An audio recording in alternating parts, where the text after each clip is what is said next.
Over 220 species of coral have been identified in the Chagos Archipelago. Together, these corals make up the beautiful coral gardens of the shallow reefs of the marine protected area. The fastest growing of these are the Acropora family of corals. Some of their species branches grow up to 10 centimeters per year. Their numerous branches provide great habitat for small fish, but they also occur in a table form reaching up to 6 meters across. This is fantastic habitat for much larger species, such as this grouper. There are other branching species that provide homes for a wealth of small animals. Rather than branches, other species can grow in large leaves or plates, sometimes growing into a distinct large vase shape. Other corals form massive boulder-like shapes. Lobophilia has large, fleshy polyps and can grow in a wide variety of colours.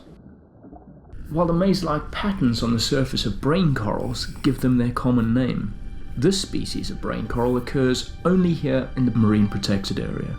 One of the most ancient species are the impressive Porites corals. They are one of the slowest growing corals, but can eventually form huge mounds that may be hundreds, even thousands of years old. Some corals do not grow hard skeletons though. There are also many soft-bodied corals, such as the sarcophyton. Thousands of polyps form the surface of the colony, and all have a collective trunk and foot that fixes the colony to the bottom, giving the species a mushroom-like shape. Other soft corals, such as Sinularia, encrust the rocks and reef, giving the appearance of a very knobbly carpet.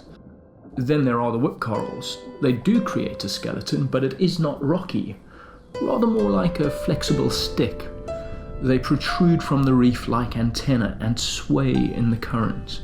Some corals prefer less sunlight and grow in deeper water, such as the black corals, with their feathery appearance.